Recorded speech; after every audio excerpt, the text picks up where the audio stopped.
videos and then come back to our guests. We haven't had a word yet from Dr. Ken Okoha. Dr. Ken Okoha, the summit was also heavy in terms of conclusions on economic issues. And one of the issues I know that you are very passionate about has to do with economic integration. And the key element of that also has to do with the currency. And there were a number of concerns that were raised. What's your assessment of the conversations around integration and more particularly the eco currency? Thank you very much, Kingsley. Good morning, Nigerians, once again. I think the outcome of the summit with regard to the integration process and particularly with regard to the economic integration of West Africa, for me, lays a little bit of concern. One, with regard to the eco currency in particular, I recall that right here in this particular studio, we had discussions when the heads of states took a decision to adopt eco as a currency for West Africa, for ECOWAS. And suddenly, from nowhere, we also saw one of their peers, one of their colleagues, the president of Cote d'Ivoire, Ouattara, who came up right before Emmanuel Macron, the president of France, and announced that UEMOA has adopted ECO, the same currency, as a substitution for CFA. And that took some of us, unawares. That took some of us surprised, because I, for one, I couldn't understand whether it was the platform of UEMOA or ECOWAS that was deciding on the ECO currency. And as we have it today, the ECO currency has been on for decades.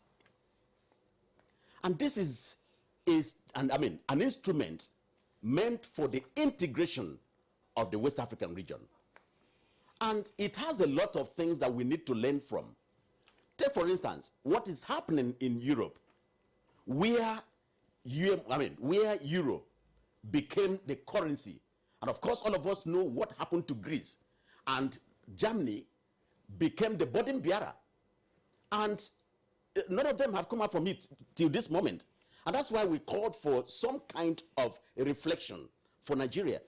And I think that I must also give it up to Nigeria, because Nigeria also had to arrange a meeting, organize a meeting immediately with the Anglophones, and Guinea, I recall, joined in that meeting, where they also refuted that.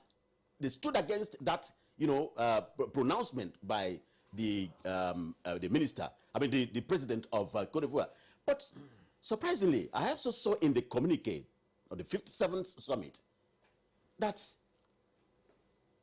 nothing was said against that pronouncement. That's number one. Number two, it appears that the authority of heads of states were also going in line with the eco currency. But the only deviation is that they are laying out again the importance, they need to move back to the criteria, which is okay. But let us call the spade a spade.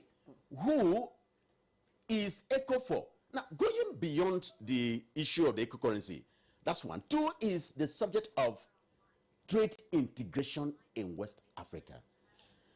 There is a paragraph there that commended, the Ghanaian president, the Ghanaian people, for giving a secretariat for the AFCFTA, the African Continental Free Trade Agreement. And it was commended.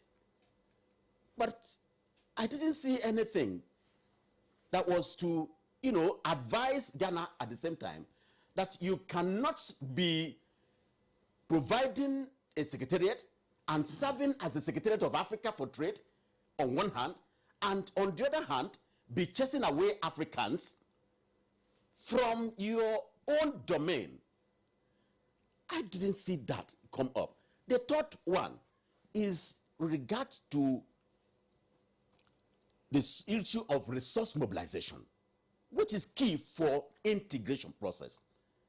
Now, Kingsley, in ECOWAS, we have 15 commissioners with their bogus paraphernalia of office, executive assistants and all of that, as against the earlier decision of 9 commissioners. In the African Union, you have only 6. But here in ECOWAS, we have 15. And in fact, many of them are trying to also lobbying to return. And I ask myself, do we need 15? Especially now, you heard from the Honorable Minister of, Health. The West African region is purging in terms of resources that are not available. Nigeria is shouldering a lot of responsibility. Most of these countries are not paying their community levies. Nigeria is paying.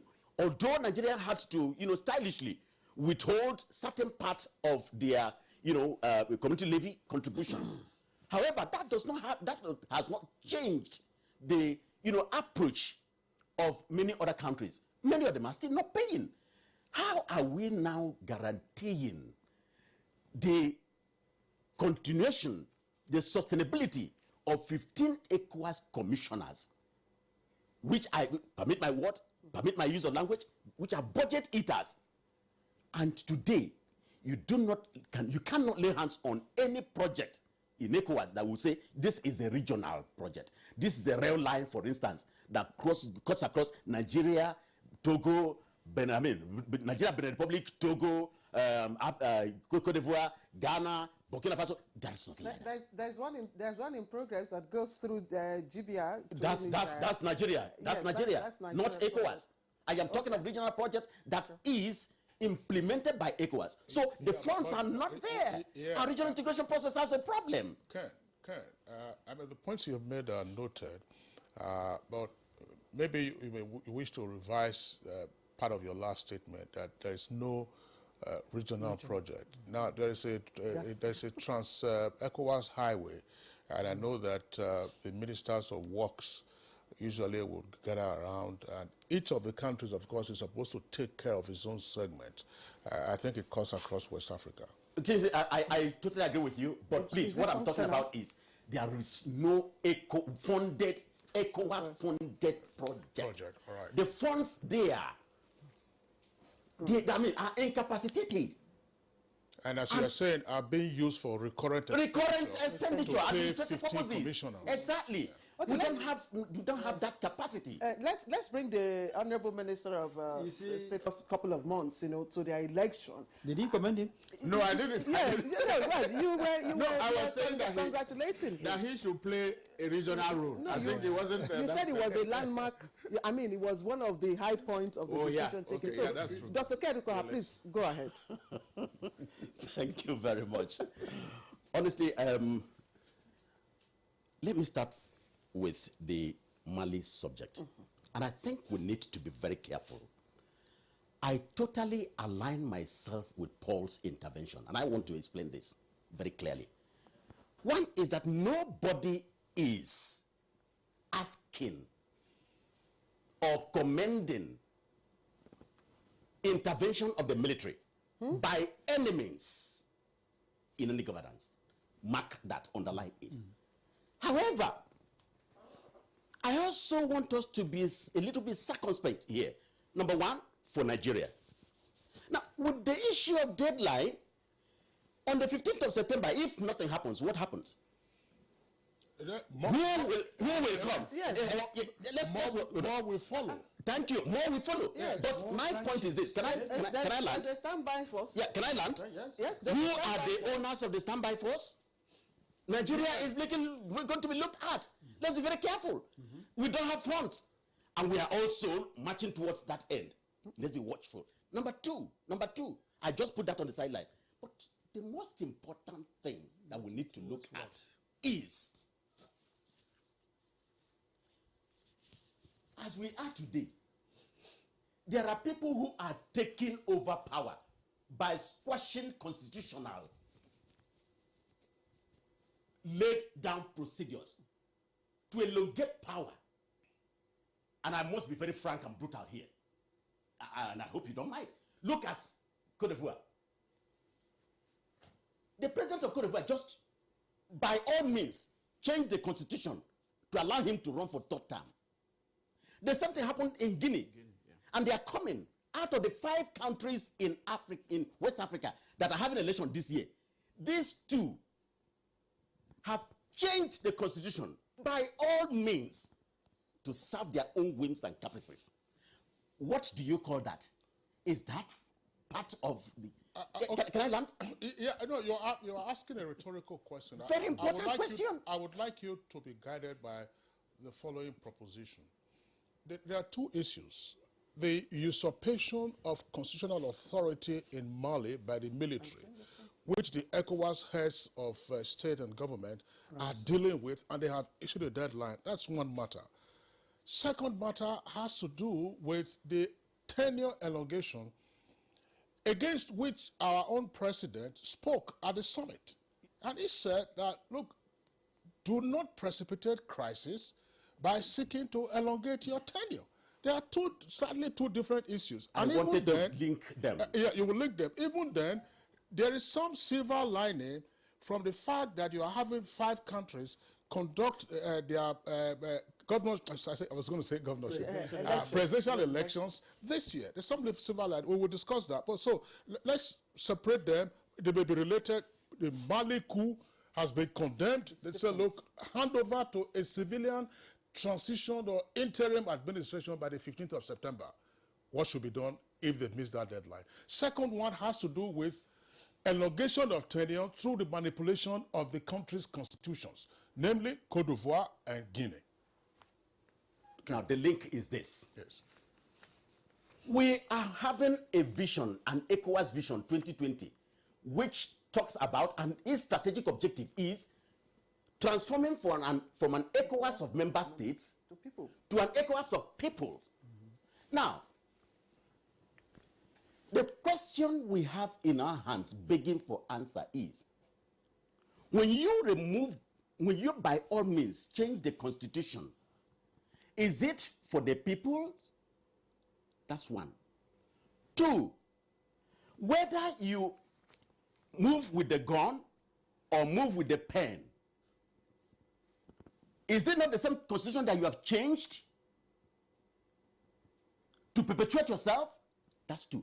But the most important thing as for Mali is the sanction on Mali. Who is that sanction on? Is it on these coupists? And I disagree. It is rather on the citizens, on the poor citizens of Mali, who have been excruciating under serious tension and security problem for a long time. We need to be a bit careful. That's why I say we need to apply some Honorable Minister, let's pause you. Ken Ukoha, there are a number of issues that are coming up. And a very interesting conversation. You are asking who gets hurt by sanctions. Let me remind you and perhaps our viewers, during the apartheid era, jurisprudence is changing. No, we're talking about it's not jurisprudence. We're talking about effect, not jurisprudence. Not jurisprudence. You can talk about diminished sovereignty in terms of international law jurisprudence. During the apartheid era, and sanctions were being imposed on apartheid South Africa, the argument of P.W. Botha, who was apartheid I'm happy you are bringing this. President, F.W. de Klerk, of course, took over from him. Pete Botha was the foreign minister and all that. The constant argument was that it is the poor people that were being hurt by the sanctions. But sanctions worked. They did. And these are sanctions against... Different about Mali in terms of application of sanctions. Are we saying sanctions is no longer applicable as a tool, in an international... It's applicable. It is applicable. But again, there is a jurisprudence that is also changing the dynamics of all of this now as it is. Looking at it from the angle of the rights of people, the human rights of the people you are sanctioning, because they are not the ones that committed the crime, and you are sanctioning them from another means. This is changing. But on a footnote, I see. what happened in Zimbabwe? It's genuine and Iran is under sanctions. It's genuine and Russians are under sanctions. It's genuine North Korea is under sanctions. I don't know. What is the jurisprudence? Can I tell you this? Yes, Zimbabwe. Something happened in Zimbabwe. Robert Mugabe was moved. Was that a coup? Nobody is talking, nobody is sanctioning that these people did the right thing. But what we're saying is, the people must be put in mind. And my own is, Nigeria should be a bit cautious because all eyes are on Nigeria. Okay, can you quickly take the last question? We want to take our break now. On Dr. Ghana. Okoha, yes. You know, I was a bit worried also that the Ghanaian president was elected as the chair of ECOWAS Authority of Heads of States. And this is a man that is going into election by December. And he has been elected for 1 year. Supposing he's not being elected by his people, what happens? And I thought that the heads of states would have also been a bit circumspect. You don't elect somebody who is going into an election. So they are being preemptive. That's a bit, it appears that, look, they have decided, the heads of states have decided that this man must win his election at home. Come what may. You see, that's a bit. Look at, still on this issue, coming from a President Muhammadu Buhari, who commands high degree of integrity globally, and who has been elected twice as champion first of anti-corruption crusade and of COVID-19. What impact do you think this will have on members, especially those that will be going for the elections by the end of this year? Okay, thank you very much. I think we must say this as Nigerians. Our leader, our president, commands that respect. Come rain, come sunshine. Anytime, any day. The international community knows this. And I think Nigeria should be proud of it. And in all the assignments that he's been given, give it to him. He has been excellent. However, I want to assert that Nigeria must need to become more assertive in diplomatic issues. And I give you one instance here.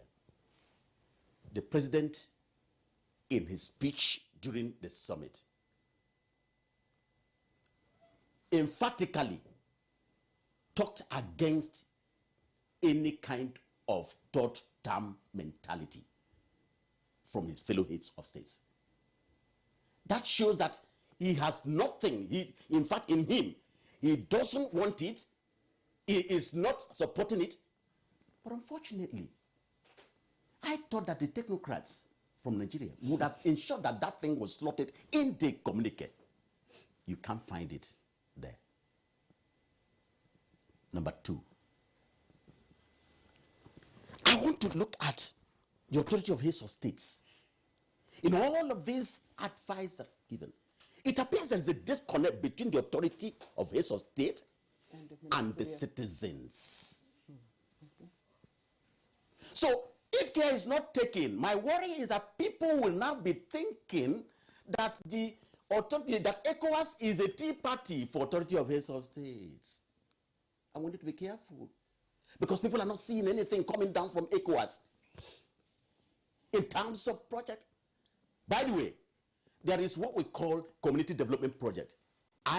Yours sincerely, was a member of the team that designed that community development project, CDP, for ECOWAS, which etabulates, outlines demonstrable, practical projects for the region.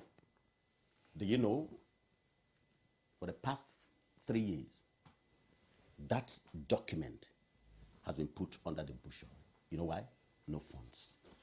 But Nigeria, the reason why I'm making this point is that Nigeria is contributing so much. You need to put your mouth where your money is so as to direct their face. And finally, yeah, so we can take our is the fact that I also want to begin to see a framework from ECOWAS where the heads of states would at least once in a year address the citizens, the 450 million citizens of West Africa, if you like